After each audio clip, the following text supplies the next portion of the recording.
नमस्कार। आदरणीय बुवा आमा, दिदीबहिनी तथा दाजुभाइहरू, म आज एक अत्यन्त संवेदनशील घडीमा तपाईहरू सामु उपस्थित भएको छु।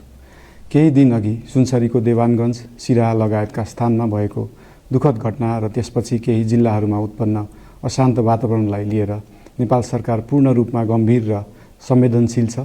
यस दुःखद घटनामा परि निधन हुनुभएका हाम्रा नागरिकहरू जयप्रकाश मेहता, ओम प्रकाश मेहता र गणेश यादवप्रति म भावपूर्ण श्रद्धाञ्जली अर्पण गर्दछु। अब तपाईले पनि नसुन्ने, उहाँले पनि नसुन्ने, अब कसैले कसैको केही पनि नसुन्ने ढुङ्गाहरूको देश हो या मान्छेको देश हो, अचम्म लागेको छ। हामी जिम्मेवार बन्नुपर्छ। जिम्मेवारीले मात्रै मान्छेले मान्छे बनाउँछ।